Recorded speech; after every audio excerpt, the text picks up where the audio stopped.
Of integrated defence staff और हमारे साथ नीरज राजपूत भी जुड़े हुए हैं जो डिफेंस जर्नलिस्ट हैं। अपने दोनों ही मेहमानों का हम स्वागत करते हैं। सिन्हा जी, सबसे पहले अगर आपके पास आना चाहें तो आज का दिन कितना ख़ास हो जाता है जब हम आत्मनिर्भर भारत की बात करते हैं, जब हम अपनी बढ़ती समुद्री सैन्य शक्ति की बात करते हैं, जब हम बेजोड़ तकनीक की बात करते हैं। आपके दर्शकों को नमस्कार रमा जी, मुझे बुलाने के लिए बहुत बहुत धन्यवाद। देखिए, आज एक बहुत ही महत्वपूर्ण दिन है। जैसा कि प्रधानमंत्री जी ने कहा, आत्मनिर्भरता की जहाँ बात है तो नेवी ने उसने उस दिशा में काफ़ी लीड लिया हुआ है और आप देखेंगे कि वो 75% बताया गया कि हमारे भारतवर्ष के बने हुए हैं। जो 25% हैं वो भी हो जाएंगे, किंतु जो वो इंजन है उसमें उसको बनाने का काम अभी चल रहा है भारतवर्ष में। उसकी टेक्नोलॉजी में हम थोड़ा समय लगता है। तो ये जो है, देखिए, हम एक बहुत ही मेजर मैरीटाइम कंट्री हो गए हैं दुनिया में। इसलिए आप देखेंगे कि बड़े बड़े देश हमारे साथ मिलकर यहाँ पे वो एक्सरसाइज करना चाहते हैं, प्रशिक्षण करना चाहते हैं।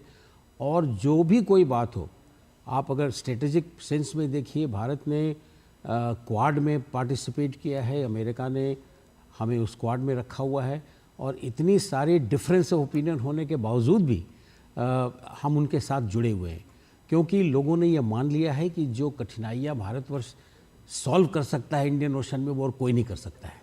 तो इंडो पैसिफिक तो ज़रूर है, लेकिन हमारी शक्ति, हमारी क्षमता जो है इंडियन ओशन रीजन में, अगर आप रेसिडेंट पावर की बात करें जो कि इंडियन ओशन के रहने वाले हैं, तो हम उसमें सबसे ज़्यादा सक्षम हैं जहाँ तक नौसेना का प्रश्न है।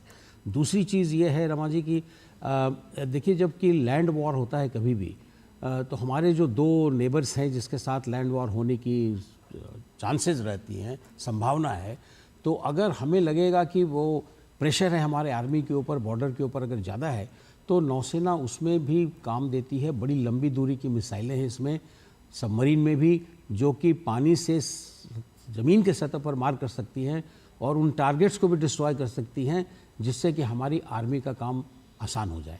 इतनी उनकी लंबी दूरी वाली मिसाइलें हैं रमा जी कि आपको मैं ये बता दूं, मैंने वन ऑफ दिस शिप्स मैंने कमांड किया हुआ है, NS दिल्ली पहला शिप था वो इस श्रेणी का, लेकिन अब काफ़ी एडवांस्ड हो गया है, अब उससे भी ज़्यादा आगे चला गया है। तो मैं कहूँगा कि भारतवर्ष को एक पावरफुल मैरीटाइम नेशन की तरह तो देख रहे हैं लोग, लेकिन इसके आने से, इस शक्ति के आने से और ख़ासकर हमारे जो एडवर्सरी हैं, जो भविष्य में यहाँ पर हमारे लिए कुछ कठिनाई पैदा कर सकते हैं, मुझे नाम लेने में कोई परेशानी नहीं है। चीन अगर यहाँ अपने एयरक्राफ्ट कैरियर वगैरह को लेकर अगर आ गया, तो वो उनको 2 बार सोचना पड़ेगा। नेवी की स्ट्रेंथ इसी में है कि दूसरे लोग आपके ऊपर आंख ना उठा सके। इसको हम लोग कहते हैं navy is a force in being. Force है, लेकिन हम उसको यूज़ नहीं करेंगे जब तक कि आप हमें आप मजबूर नहीं कर दीजिए। बिल्कुल एक सशक्त संदेश है। नीरज भी हमारे साथ जुड़े हुए हैं। नीरज, आपके पास आना चाहेंगे, आपसे जानना चाहेंगे, जिस तरह से सिन्हा साहब ने बताया कि जो हमारी नेवी है किस तरह से सशक्त हो रही है, वही आपसे जानना चाहेंगे कि वर्तमान परिदृश्य में जो सामुद्रिक चिंताएं हैं, अगर हम आज की बात करते हैं, एक डिस्ट्रॉयर, एक फ्रिगेट और एक सबमरीन एक साथ कमीशन किया जाना किस तरह से एडवांस टेक्नोलॉजी बताता है, हमारे प्रोडक्शन की कैपेसिटी भी बताता है और किस तरह से ये भी बताता है कि हर तरह से तैयार है। हाँ बिल्कुल, आपने ठीक कहा रमा, क्योंकि हम लोग जानते हैं कि ये देश में शायद पहली बार ऐसा हुआ है कि एक साथ तीन जो जंगी जहाज है, इसमें 2 हम लोग युद्धपोत और एक सबमरीन, तीनों का एक साथ कमीशनिंग होगा। क्योंकि अभी तक हम देखते थे कि एक शिप कमीशनिंग हुई, एक पनडुब्बी की हुई है, तो लेकिन ये जब ये एक बार हो रहा है, तो अब ये कहीं ना कहीं ये ऐसा दर्शाता है कि भारत जो कभी दुनिया का सबसे बड़ा हथियारों का आयातक देश था, यानी कि इम्पोर्टर था, हम सारे हथियार बाहर से ही खरीदते थे। हम चाहे गन्स हो, फाइटर जेट्स हो, हम लोग युद्धपोत हैं, ये सब हम लोग बाहर से ही लेते थे। लेकिन पिछले एक दशक में हमने देखा कि किस तरह से भारत रक्षा क्षेत्र में आत्मनिर्भर हुआ है और आत्मनिर्भर हो रहा है। 40 शिप्स जो अभी भारत में नेवी में जो कमीशन हुए हैं, उनमें से 39 तो भारत में ही बने। एक जो अभी आ रहा है सुशील, वो भारत आ रहा है, रशिया में जो बनकर तैयार हुआ है। तो ये दिखाता है कि किस तरह से हम आत्मनिर्भर तो बनी रहे हैं, साथ ही अब हम दुनिया को अपना लोहा भी बनवा रहे हैं शिप बिल्डिंग में। यानी कि अब हम खुद अपने जंगी जहाज बना रहे हैं, हमने INS विक्रांत एयरक्राफ्ट कैरियर बनाकर तैयार कर लिया है।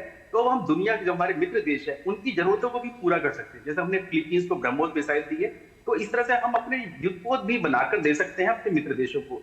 उससे क्या होगा कि जो हम भारत की बात कर रहे हैं कि विकसित भारत बनेगा 2047 तक, उसमें डिफेंस सेक्टर का कितना बड़ा योगदान होगा, इसका आप अंदेशा लगा सकते हैं, इसलिए लगा सकते हैं कि किस तरह से जो डिफेंस सेक्टर है, हमारी मैन्युफैक्चरिंग जो है, शिप बिल्डिंग जो है, फाइटर जेट्स जो है, हमारी मिसाइल जो है, वो किस तरह से योगदान दे सकती है हमारे देश को विकसित बनाने में।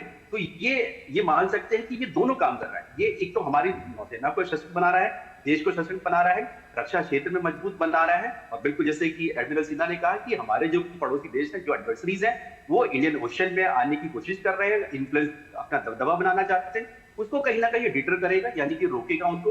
पाकिस्तान जो एक बड़ी नेवी तैयार कर रहा है, उसके लिए एक डिटरेंस का काम करेगा, और साथ ही हमारे देश को आर्थिक तौर से भी जो है मजबूत बनाएगा।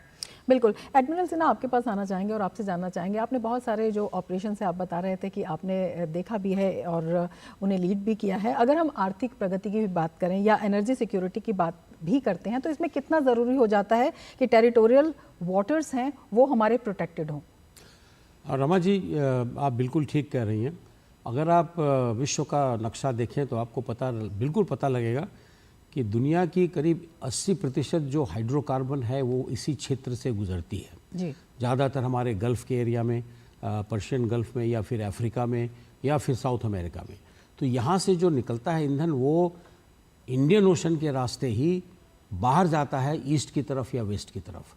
तो अगर 80% ईंधन यहाँ से जाता है, तो जिस रास्ते से जाता है, हम तो हमारे ऊपर ईश्वर का एक बहुत बड़ा वरदान है कि हम ऐसे हैं कि अंदर इंडियन ओशन में आने के लिए या जाने के लिए जो रास्ते हैं वो बड़े संकीर्ण रास्ते हैं, 3-4 ही रास्ते हैं। और उस रास्ते को अगर हम निगरानी में रखें तो हम जो है एनर्जी सिक्योरिटी अपनी ही नहीं बल्कि पूरे विश्व को उसका हम गारंटी दे सकते हैं। क्योंकि अगर वो निकले गल्फ़ से और भारत के दक्षिणी क्षेत्र से होते हुए मलाक्का स्ट्रेट की ओर जाते हैं, तो वो एक्सपोज्ड हैं, उनके ऊपर पायरेसी, उनके ऊपर टेररिस्ट अटैक, उनके ऊपर अभी आपने देखा कि हुथीज़ ने अटैक करना शुरू कर दिया था रेड सी के अंदर। तो इन सब चीज़ों को रोकने के लिए नौसेना का पहला कर्तव्य है keeping sea lanes of communication open. ये जो समुद्री रास्ते हैं एनर्जी के लिए, उसको खुला रखना भारतीय नौसेना का सबसे बड़ा कर्तव्य है, सबसे पहला चार्टर है। तो इसलिए ये जो है उसमें बहुत ही सक्षम है। आपने देखा होगा हुथी के टाइम में भी हमारे 20 वॉरशिप्स वो जो है करीब 100 दिन तक वहाँ लगे रहे और उन्होंने किसी को हाईजैक नहीं होने दिया, और जो पायरेसी अटेम्प्ट कर रहे थे उनको उन्होंने पकड़ लिया या फिर उन्हें भगा दिया। सिर्फ भारतीय जहाज़ों को नहीं, इनफैक्ट भारतीय जहाज़ कोई भी नहीं था उसमें, सारे जहाज़ किसी और देश के थे इंक्लूडिंग पाकिस्तान, और हमने उनके भी लोगों को छुड़ाकर जहाज़ की रिपेयर करके वापस भेज दी। तो मैं ये कहूँगा कि हम जो है बड़े सक्षम हैं इस मामले में। समुद्री रास्ते एनर्जी सिक्योरिटी के लिए नेवी का बहुत बड़ा रोल है, और ये सब चीज़ें जो आ गई हैं इससे एनर्जी सिक्योरिटी सिर्फ अपना ही नहीं, लेकिन जितने देश हैं जब तक वो हमारे फ्रेंडली हैं, दोस्त हैं, तो हम उनकी भी सुरक्षा प्रदान करेंगे। रमा। बिल्कुल।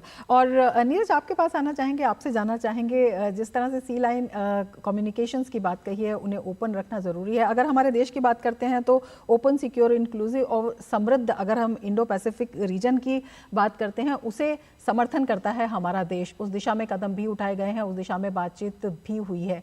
अब जो है इस तरह के जो कदम हैं या इस तरह के जो भारत का योगदान है, ये इस सोच को कितना मजबूत करता हुआ दिखाई देता है? देखिए, बिल्कुल रमा, आपने बिल्कुल ठीक कहा। अभी हम लोग, जो हमारा देश ही है, हिंद महासागर हमारे देश के नाम से ही हिंद महासागर है, तो उसकी सुरक्षा तो हमारी जिम्मेदारी है ही है। हम उसकी सुरक्षा कर ही रहे हैं हिंद महासागर की, और हम लोग चाहेंगे नहीं कि कोई दूसरा देश उसमें अपना इन्फ्लुएंस या दबदबा बढ़ाए। लेकिन हमारी कोशिश ये भी है कि हमारी जो नौसेना है, भारतीय नौसेना है, ये एक ब्लू वाटर नेवी बने, और बन रही है। ये ब्लू वाटर नेवी का मायने ये है कि हम सिर्फ हिंद महासागर की सुरक्षा नहीं, हम जहां कहीं भी दुनिया के किसी भी, जो हमारे यहाँ कॉन्सेप्ट 7 समंदर पार भी, वहां जाकर भी हमारी जो नौसेना है वो अपने फुटप्रिंट्स जो है वो जमा सकती है। और इसीलिए इंडो पैसिफिक की बात होती है। आज प्रधानमंत्री मोदी ने भी कहा कि हम लोग एक खुले समुद्र की बात करते हैं। जो साउथ चाइना सी है, चीन किस तरह से जो एशियन कंट्रीज हैं, साउथ ईस्ट एशियन कंट्रीज हैं, उनको किस तरह से उनके खिलाफ वो धमकाता है, उनको आने नहीं देता है। तो उसके लिए भारत तैयार है इन देशों के साथ, साउथ ईस्ट एशियन कंट्रीज के साथ, फिलीपींस के साथ, इंडोनेशिया के साथ। हमने देखा कि फिलीपींस को हमने ब्रह्मोस मिसाइल दी, अभी खबर आई है कि इंडोनेशिया भी वो ब्रह्मोस मिसाइल लेने वाला है, वियतनाम भी। इन देशों की जरूरत है, इनको हमने शिप्स भी दिए हैं। वियतनाम को हमने अपने खुद के शिप्स बनाकर दिए हैं उनको। इंडोनेशिया को भी हम लोग जरूरत हुई तो उनको भी दे सकते हैं। तो इसीलिए, और अभी हम लोग देख रहे हैं जो INS सुशील आ रहा है, वो कितना आर्टिक रीजन से होता हुआ, मेडिटेरेनियन सी से होता हुआ अब आ रहा है, वो लागोस पहुंच चुका है। तो हम लोग ये दिखाने के, हम लोग ये बताएंगे कि जब हम एक सुपर पावर की बात करते हैं कि हम एक ग्लोबल सुपर पावर हैं, तो हम उसमें दिखाएंगे कि हमारी नेवी किस तरह से है। कहीं पर भी किसी भी मित्र देश को अगर हमारी जरूरत होगी तो हम उसके लिए हमेशा खड़े होंगे। हम खुद तो सशक्त हो ही रहे हैं, आत्मनिर्भर हो रहे हैं रक्षा क्षेत्र में, लेकिन हम मेक फॉर द वर्ल्ड के लिए भी तैयार हैं, यानी कि हम दुनिया के देशों के लिए भी बनाने के लिए तैयार है। और जब भी अगर उनको जरूरत होगी तो हम उसके लिए भी तैयार रहेंगे। किसी भी दुश्मन के लिए, कोई भी हो, एडवर्सरी कोई भी हो हमारे मित्र देशों का, उसके लिए हम, चाहे वो HADR के मिशन हो, उनको कोविड वैक्सीनेशन देनी हो, या फिर सिक्योरिटी की भी जरूरत हो, तो हम उसके लिए आगे बढ़ सकते हैं। बिल्कुल, हर दृष्टिकोण से भारत आगे बढ़ रहा है। इन्हीं और एस्पेक्ट्स पर हम बात करेंगे, लेकिन कार्यक्रम में फिलहाल वक्त है एक ब्रेक का। बने रहिए DD न्यूज़ के साथ। जब धरती चीर कर निकलता है लोहे का पत्थर और मिलता है मोंगिया के जोश से, फिर तपता है, पिघलता है और बनता है फौलाद। अब होता है सरिया सारी खूब